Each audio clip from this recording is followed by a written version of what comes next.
Y si antes de que el primer amanecer tocara el jardín del Edén, ya hubiera ojos vigilando la creación. Y sí, mucho antes de que el ser humano pronunciara su primera palabra, un ejército silencioso, antiguo como el tiempo, rápido como el relámpago, hubiera recibido órdenes directas del trono para custodiar, anunciar y guerrear. Hoy vamos a cruzar un umbral. No es un estudio frío, es una inmersión. Si estás listo para escuchar aquello que rara vez se dice en voz alta, acompáñame hasta el final. Y antes de seguir, suscríbete, activa las notificaciones y cuéntame desde qué país nos estás viendo. Este canal es para buscadores de secretos, no para espectadores pasivos. Aquí revelamos lo que otros prefieren mantener en penumbra. La Biblia habla de los ángeles como si fuesen parte del pulso mismo del universo. No aparecen por capricho, son llamados a existir por una voluntad que no se equivoca. El Salmo 148:2 nos invita a unirnos a su canto en alabadol.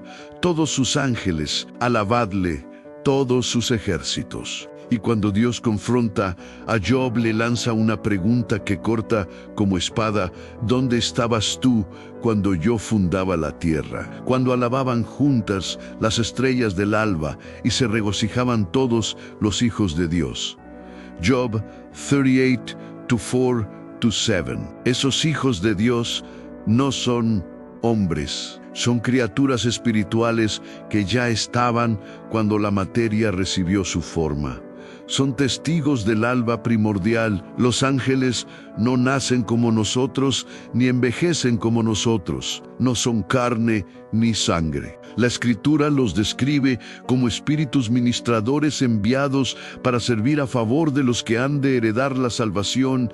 Hebreos 1:14. Esta palabra, ministradores, no sugiere debilidad, sino misión. Su existencia entera es obediencia inteligente a pensamiento y voluntad, al servicio de un decreto superior. No improvisan, no opinan, ejecutan. ¿Y cuántos son? Cuando la Biblia intenta decirlo, recurre a una matemática del asombro, a millones de millones y millares de millares rodeando el trono. Apocalipsis 5:11. Una multitud tan vasta que el autor solo puede rendirse a la hipérbole sagrada. Hebreos 12:22 habla de una compañía innumerable de ángeles. Imagínalo a más que granos de arena, más que gotas de lluvia, más que estrellas que el ojo alcanza a contar, un océano de presencias. Pero no todos cumplen el mismo oficio. Existe orden, existe jerarquía. Algunos permanecen ante el trono, abrazados por una adoración que no cesa. El santo fuego de los serafines, otros vigilan umbrales sagrados, resguardando la gloria como centinelas. Los querubines, otros reciben el título de arcángeles, liderazgo y rango para misiones que cambian la historia. Y están también los mensajeros que descienden con un nombre en los labios y una orden sellada. Los guerreros que cierran filas cuando el mal alza la cabeza. Los custodios que guardan a los que duermen sin saber que alguien vela por ellos. La Biblia es prudente y a la vez audaz al hablar de su poder. En una sola línea deja constancia de algo que hiela la sangre. Un solo ángel abatió a 185,000 hombres en una noche, desbaratando al ejército asirio que cercaba Jerusalén. 2 Reyes, las 7:35 de la noche. No se trata de metáforas piadosas. El texto exhibe lo que un enviado del Altísimo puede hacer cuando la misión lo exige. ¿Qué clase de fuerza es esta que no necesita acero humano ni pólvora, que no pierde el rumbo ni tiene miedo? A pesar de su potencia, los ángeles no aceptan adoración. Cuando Juan, atolondrado por la gloria que contempla, intenta postrarse ante uno de ellos, la respuesta es tajante: mira, no lo hagas. Yo soy consiervo tuyo, adora a Dios. Apocalipsis 22, 8-9. La línea es nítida. Ellos no son el destino, son la flecha, señalan, apuntan, sirven para que el foco del corazón no se desvíe del único que merece todo homenaje. La relación entre el cielo y la tierra a lo largo de la Escritura no es un mito romántico, es un tráfico constante. En Génesis 28, Jacob sueña con una escalera que toca la tierra y el cielo, y ve ángeles que suben y bajan. El símbolo no podría ser más claro.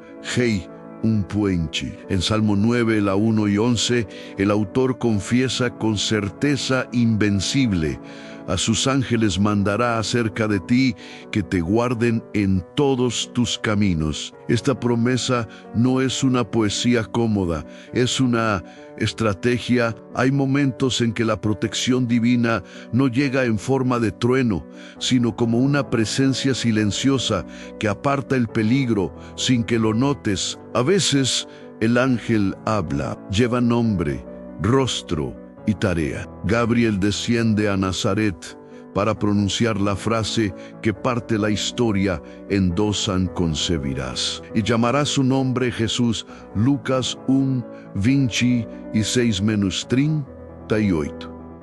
A veces el ángel sostiene. Tras 40 días de desierto y tentación, vinieron ángeles y le servían. Mateo 4 y 11. A veces el ángel abre puertas. Pedro duerme encadenado. Una luz irrumpe en el calabozo. Los eslabones caen y el guardia no lo ve pasar. Hechos 12, 6-11. La Biblia no se contiene, exhibe su paso por escenas donde lo humano no basta. Si son espíritus, ¿cómo aparecen con forma humana? El relato bíblico sugiere que pueden manifestarse con rasgos visibles cuando la misión lo requiere. La hospitalidad de Abraham ante 3 visitantes junto a los encinares de Mambré, Génesis 18, es un ejemplo clásico. Comen, hablan, anuncian. Lo sobrenatural no siempre cae como rayo. A veces se sienta a la mesa y deja una promesa antes de partir. Ahora bien, el orden invisible del cielo no es mecánico. La tradición bíblica insinúa menos, y pronto lo veremos con crudeza, que hubo elección. Los ángeles poseen inteligencia y voluntad. No son autómatas, y en esa libertad se escondía una posibilidad terrible: el orgullo. Alguna vez se miró demasiado y olvidó para qué había sido hecho. Pero no nos adelantemos. La caída y la guerra en el cielo merecen su propio capítulo. Por ahora, basta con entender que la armonía original no excluía la decisión, y una decisión mal tomada cambiaría el curso de mundos. En cuanto a su jerarquía, el rumor de la Escritura nos permite distinguir familias. De los serafines sabemos que cubren su rostro ante el trono y claman sin descanso: an santo. Santo, santo. Isaías 6, 2-3. No ejecutan, encienden en son, llama consciente, canto que arde. Los querubines guardan entradas sagradas tras la expulsión del Edén. Una espada encendida y querubines custodian el camino del árbol de la vida. Génesis 3-24. También aparecen como portadores del carro de la gloria en las visiones de Ezequiel 10. Cubrir y proteger son su oficio. Y sobre los arcángeles, la Biblia es sobria, pero contundente. Miguel aparece como príncipe y guerrero, el que pelea. Gabriel como mensajero que revela misterios. La palabra arcángel denota jefatura, Yanguji, comando. No olvides esto: en la misión define la forma. Cuando anuncian, su voz corta el miedo. Cuando protegen, su paso es invisible. Cuando juzgan, la tierra tiembla. El Apocalipsis está poblado por ángeles que tocan trompetas y derraman copas. Son imágenes, sí, pero no son vacías.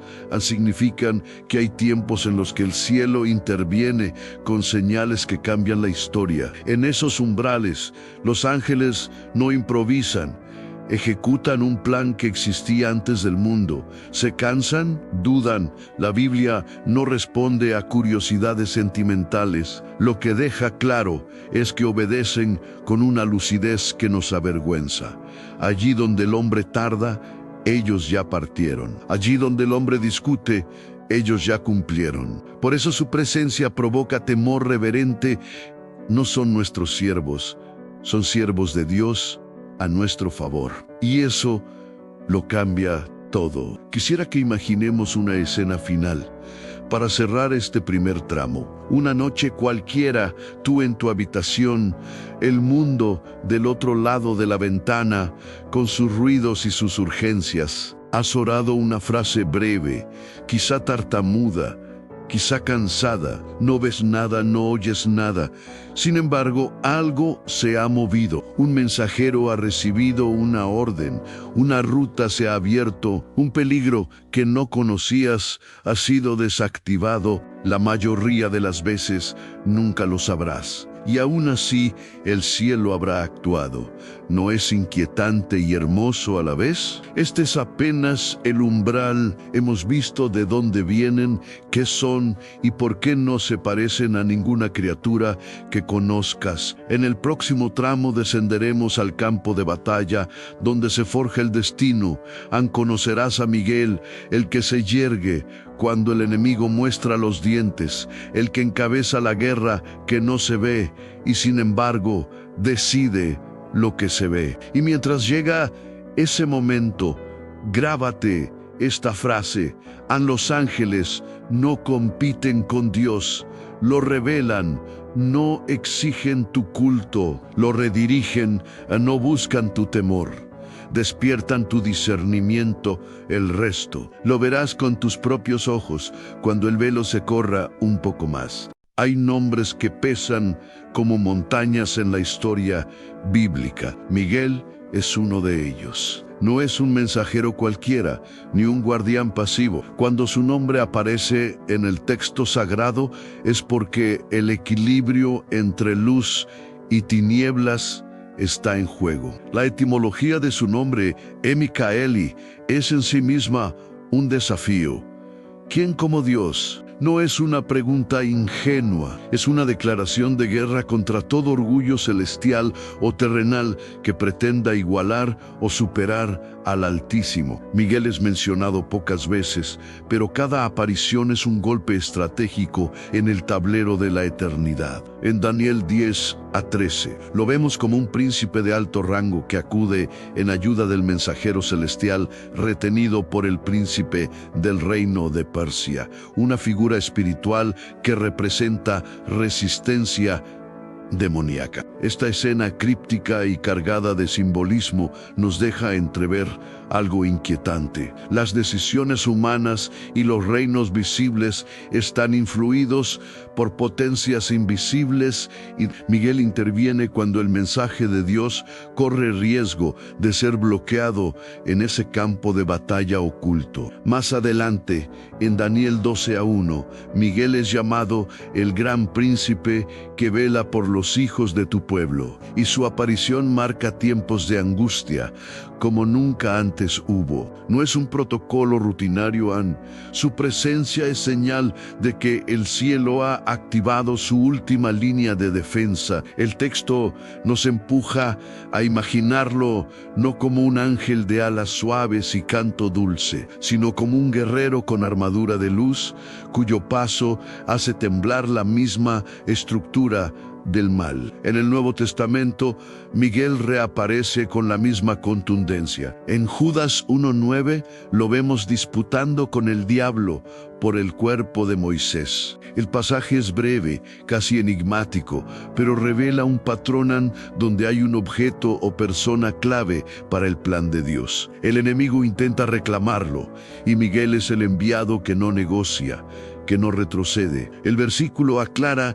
que Miguel no actúa con arrogancia propia, no se atreve a proferir juicio injurioso, sino que se ampara en la autoridad suprema: el Señor te reprenda. Esto nos dice que, incluso en su rango altísimo, Miguel no es un poder independiente, sino un soldado bajo mando divino. Pero es en el Apocalipsis 12 donde la figura de Miguel alcanza su clímax narrativo. La visión de Juan nos lanza a un escenario épico. Hubo una gran batalla en el cielo. Miguel y sus ángeles combatieron contra el dragón, y luchaban el dragón y sus ángeles, pero no prevalecieron. Aquí Miguel no está solo, lidera ejércitos enteros en una confrontación cósmica. El adversario es descrito como la serpiente antigua, que se llama Diablo y Satanás, el cual engaña al mundo entero. Y la victoria de Miguel no es solo una expulsión territorial, es una derrota legal y moral para el enemigo, que pierde su lugar en el cielo y es arrojado a la tierra. Imagina la escena en el cielo, no como un lugar etéreo de nubes, sino como una sala de guerra resplandeciente. Columnas de ángeles forman líneas interminables, armados no con armas físicas, sino con autoridad y fuego que ninguna criatura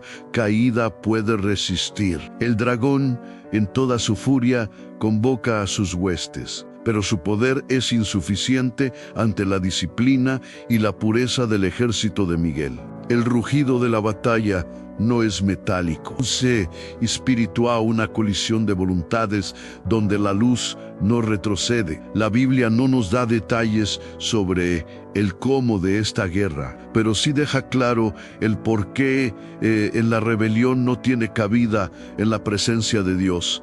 Y aquí está la clave del nombre de Miguel. ¿Quién como Dios? Cada vez que un ángel, un hombre o un espíritu maligno intenta usurpar un trono que no le pertenece, la sola existencia de Miguel y su ejército es una respuesta viva. Nadie puede igualar al Altísimo. Además de su papel en la defensa celestial, Miguel es asociado con la protección del pueblo de Dios.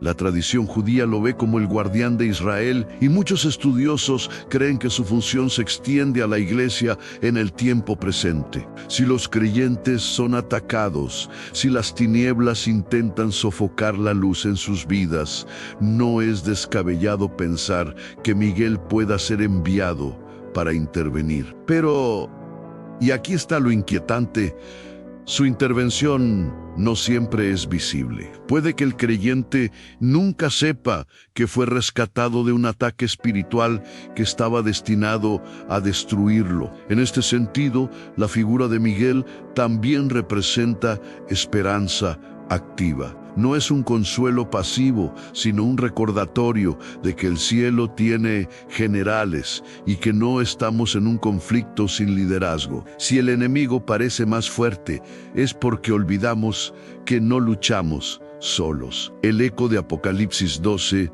no es solo una crónica pasada, es una garantía de que en el clímax final de la historia humana, Miguel y sus ejércitos volverán a marchar. Pero hay un detalle más oscuro que a menudo se pasa por alto. Apocalipsis 12 deja entrever que, al ser arrojado a la tierra, el dragón sabe que le queda poco tiempo. Esto implica que la victoria de Miguel en el cielo desata una intensificación de la guerra en la tierra. Es decir, cada triunfo celestial puede tener un costo de conflicto terrenal. En otras palabras, cuando Miguel gana arriba, el enemigo redobla su furia abajo. Y es aquí donde el pueblo de Dios debe estar alerta.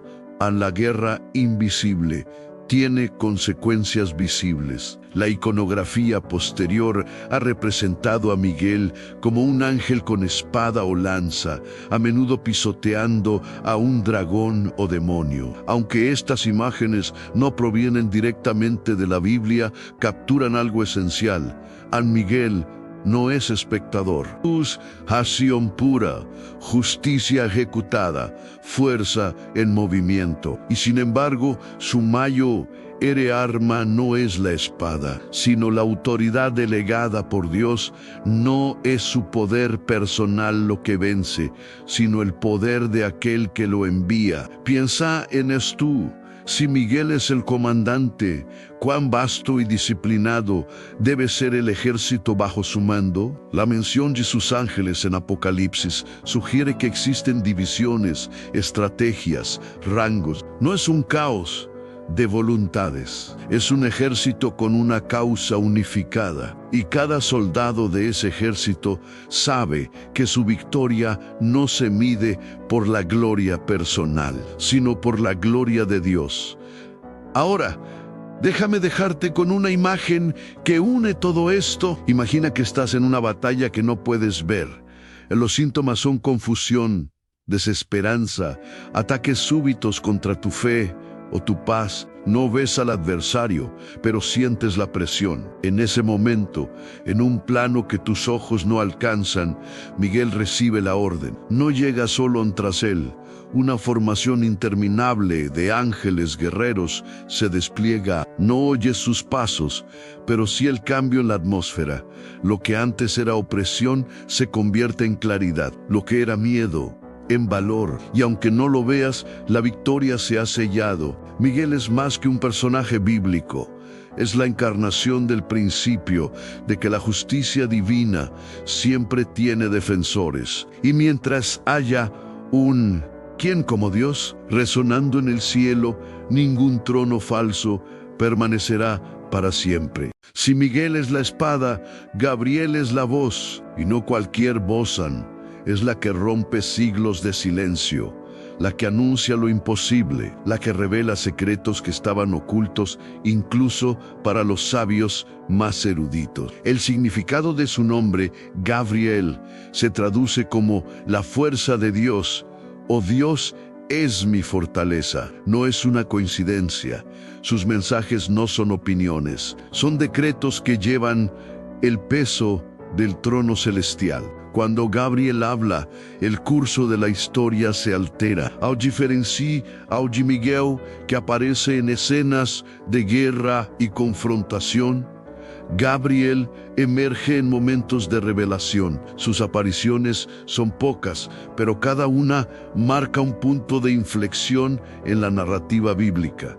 No trae noticias triviales. Cuando Gabriel es enviado, es porque Dios está a punto de intervenir directamente en la línea del tiempo humana. Su primera gran aparición registrada es en el libro de Daniel. En Daniel 8, el profeta tiene una visión tan compleja que su espíritu se agita y su rostro palidece. Es en ese estado que oye una voz que dice: «An Gabriel, haz que este hombre entienda la visión». La orden es clara. Su misión no es solo entregar un mensaje, sino dar entendimiento. Aquí Gabriel se convierte en intérprete, en puente entre el lenguaje del cielo y la mente humana. Su explicación revela eventos futuros, imperios que caerán y el ascenso de un poder que desafiará al Altísimo.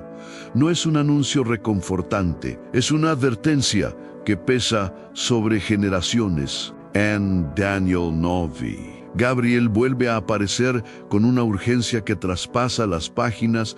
«Al principio de tus súplicas salió la orden, y yo he venido para declarártela porque eres muy amado». Esta frase revela algo profundo. And Gabriel se mueve al ritmo de las oraciones. Es como si las súplicas de un corazón justo fueran señales que activan su misión. El mensaje que trae esta vez es aún más impresionante. La profecía de las 70 semanas, un cronograma preciso que apunta a la llegada del Mesías y al cumplimiento de la redención. Aquí, Gabriel no solo entrega un anuncio, entrega la cuenta regresiva del plan de Dios. Siglos después, cuando el pueblo de Israel vivía bajo la opresión romana y la voz profética parecía haberse extinguido, Gabriel ya aparece rompiendo 400 años de silencio bíblico. En Lucas 1 se presenta a Zacarías, un anciano sacerdote, en medio de su servicio en el templo. La escena es de una solemnidad antigua.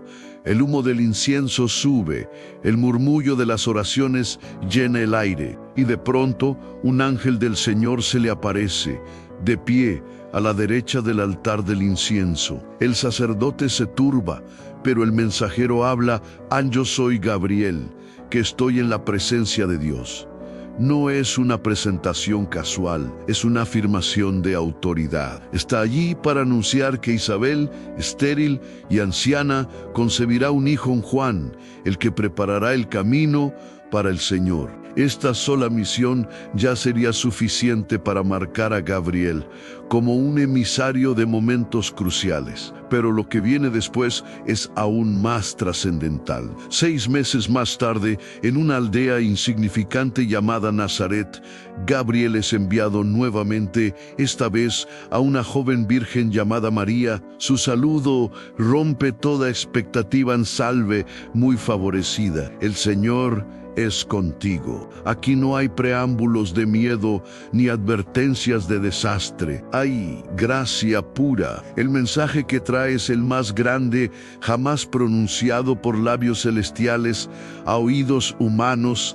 Concebirás en tu vientre y darás a luz un hijo, y llamarás su nombre Jesús. Y por si fuera poco, añade: en él será grande, y será llamado Hijo del Altísimo. Es imposible sobreestimar este momento. Gabriel no solo está anunciando un nacimiento, está revelando que Dios mismo entrará en la historia humana, no como un juez distante, sino como un niño indefenso, que, sin embargo, es Rey eterno. El contraste es asombroso en la inmensidad del cielo concentrada en un embrión en el vientre de un adolescente. Y Gabriel, con una serenidad que solo un mensajero eterno podría tener, comunica este misterio sin titubeos. Pero más allá de la ternura de la escena, hay algo inquietante. Cada vez que Gabriel habla, el peso del futuro cae sobre los hombros del oyente.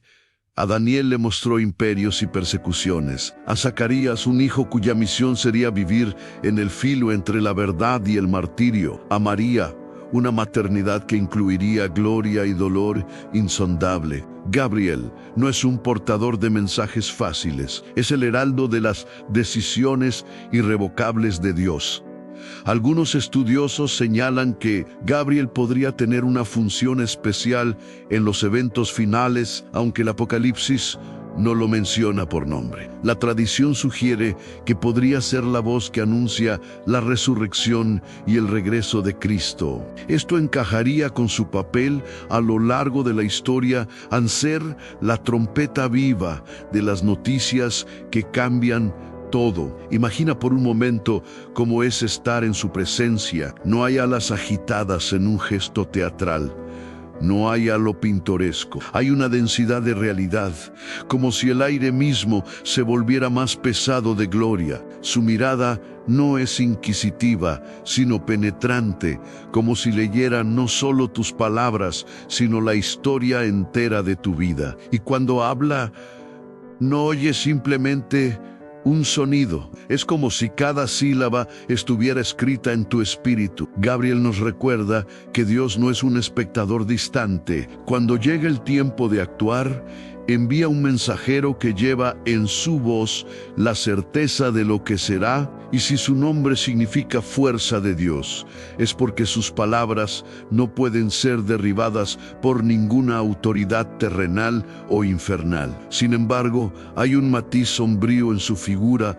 Aun cuando él habla, los engranajes del destino empiezan a moverse y no hay manera de detenerlos. María aceptó su anuncio con un hágase, pero ese sí también fue la firma sobre un camino que la llevaría al pie de una cruz. Daniel recibió entendimiento, pero con él la carga de saber que vendrían días de angustia. Zacarías obtuvo la promesa de un hijo, pero también la advertencia de que ese hijo sería un faro en tiempos oscuros. Gabriel no trae la comodidad del olvido, sino la intensidad del cumplimiento. Es el heraldo de un Dios que no deja sus planes en borrador. Y quizás si hoy escucháramos su voz, no nos diría algo fácil, sino algo que nos obligaría a mirar de frente lo que está por venir. En la balanza del cielo, Miguel sostiene la espada y Gabriel la palabra. Uno expulsa al enemigo,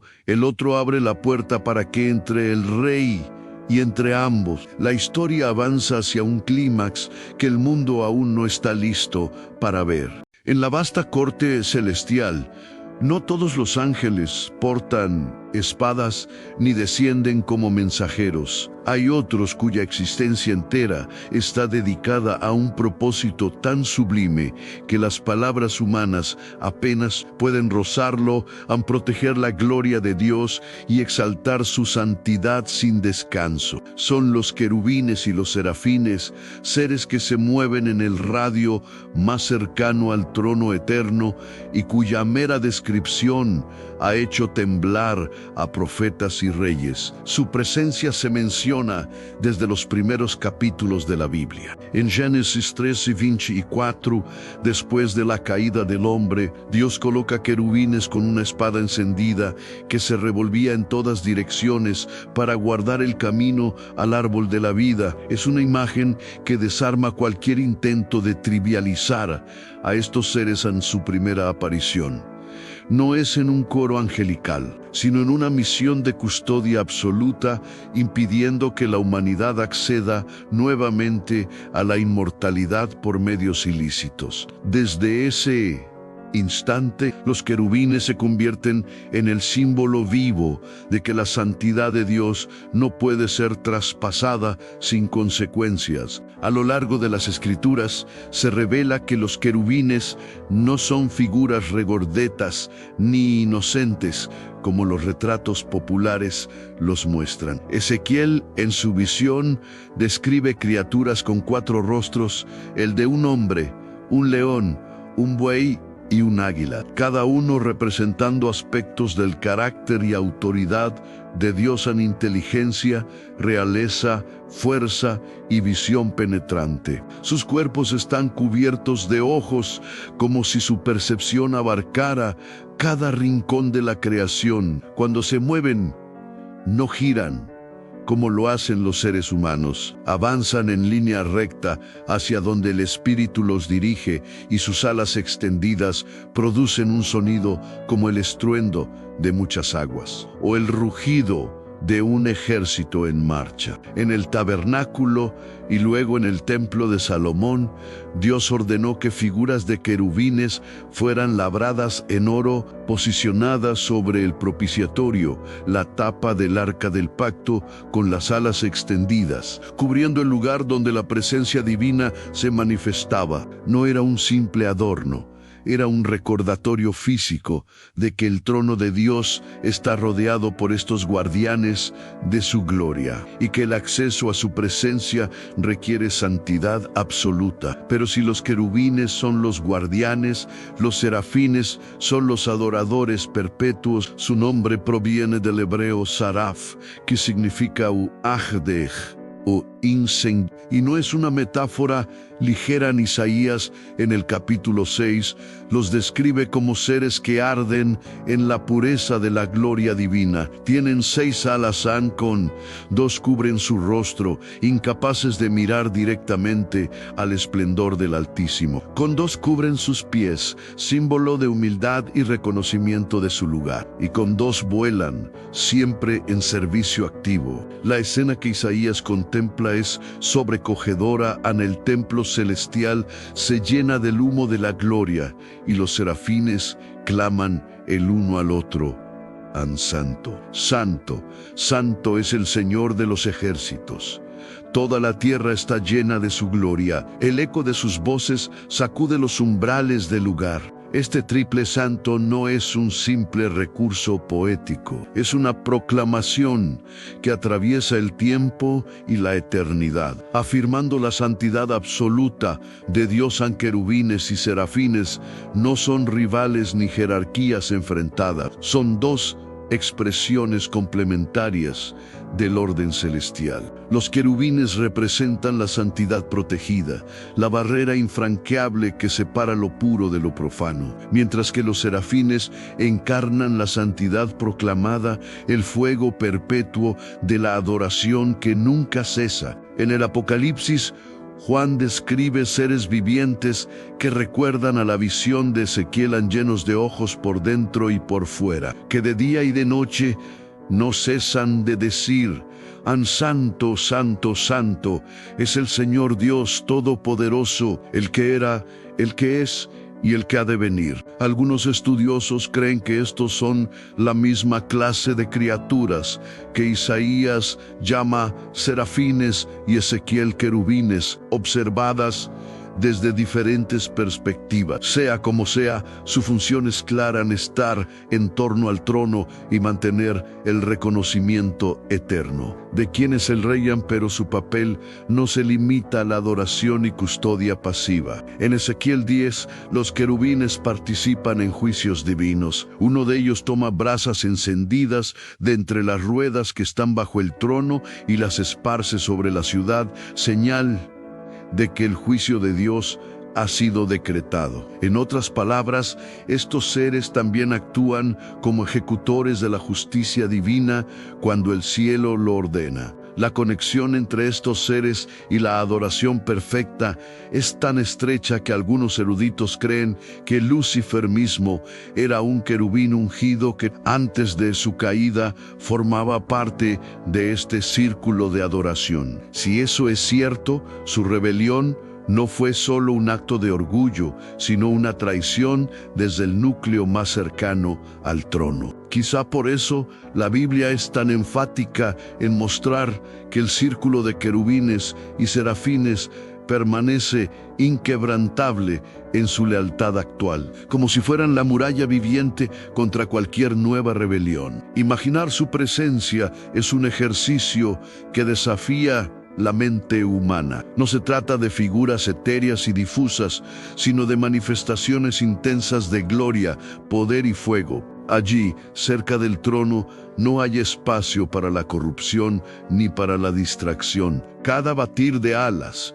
y cada palabra pronunciada tiene un peso eterno. Querubines y serafines nos recuerdan que el cielo no es un lugar de reposo ocioso, sino un reino donde la santidad y la adoración son fuerzas activas, vivas, ardientes. Y quizá lo más inquietante de todo es que si ellos existen para proteger y proclamar la santidad, entonces toda la creación, incluyéndonos, está bajo la mirada constante de esos ojos que todo lo ven, y nada, absolutamente nada, pasa inadvertido en el registro celestial. Antes de convertirse en el adversario, en el tentador y acusador, Lucifer fue una joya en la corona de la creación celestial. Su nombre, que significa portador de luz o estrella de la mañana, evocaba belleza, esplendor y una posición de honor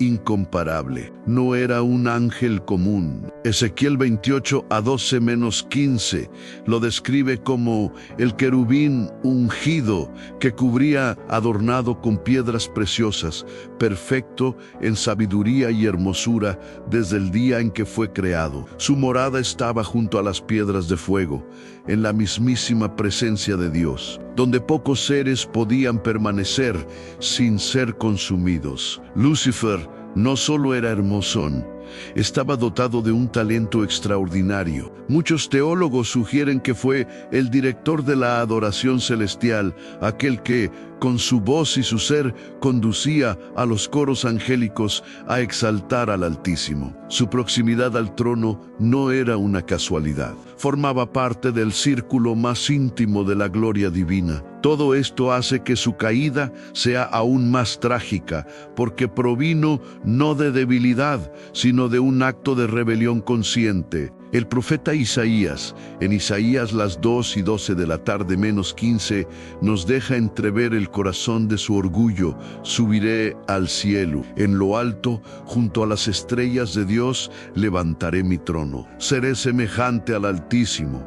No quería simplemente servir a Dios, quería su lugar, quería sentarse en el trono y recibir la adoración que solo al Creador le corresponde. Esa ambición, ese deseo de autoglorificación encendió la chispa de la primera guerra que el universo conoció. El Apocalipsis nos revela que Lucifer no cayó solo. Un tercio de los ángeles fue arrastrado con él por su engaño y sus promesas de un reino distinto, libre de la autoridad divina. Apocalipsis 2 en 4 y 7, menos 9 describe la batalla Miguel y sus ángeles. Lucharon contra el dragón, Lucifer ya transformado en Satanás, y sus huestes. No fue una confrontación simbólica, fue una guerra real, librada en el plano espiritual, cuyo eco aún resuena en la historia de la humanidad. La derrota fue total, no se halló ya lugar para ellos en el cielo. El paso de Lucifer de portador de luz a príncipe de las tinieblas es un recordatorio brutal de que el mal no nació en la tierra, sino en los lugares celestiales. La rebelión comenzó en el corazón de quien lo tenía todo, lo había visto todo, y aún así eligió la oscuridad. Desde su caída, su propósito se volvió uno solo: a no oponerse a la obra de Dios y arrastrar a la humanidad a la misma ruina que él enfrenta. A lo largo de las Escrituras, Satanás actúa bajo diversas máscaras: al serpiente engañadora en el Edén, acusador en el libro de Job, tentador de Cristo en el desierto, adversario constante de la iglesia en los últimos tiempos. Y aunque sus formas cambian, su esencia permanece: al desafiar el orden divino y destruir todo lo que refleje la imagen de Dios.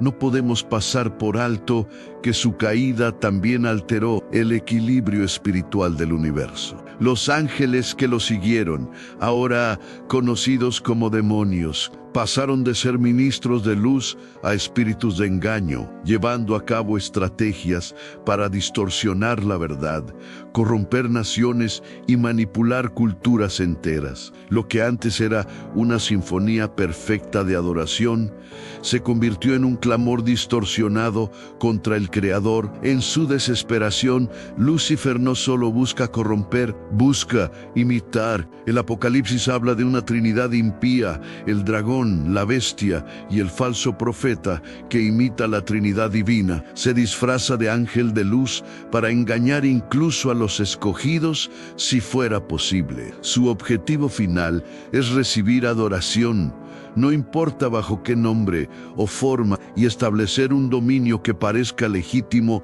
pero que en su raíz esté en abierta rebelión contra Dios. Sin embargo, su destino está sellado. Desde el momento de su caída, la sentencia quedó pronunciada en lago de fuego, preparado para el diablo y sus ángeles. Pero aquí radica el misterio sombrío: hasta que llegue ese día. Se le permite actuar, tentar, influir y reinar en los corazones que lo aceptan como Señor. No es un prisionero pasivo, es un general en guerra abierta contra el reino de los cielos. Lo más inquietante es que su historia no es solo un relato del pasado, es un espejo de advertencia para toda criatura dotada de libre albedrío a la belleza. El poder y el privilegio no inmunizan contra el orgullo. Lucifer, el portador de luz, se convirtió en el portador de sombra, y su caída sigue susurrando una verdad innegable: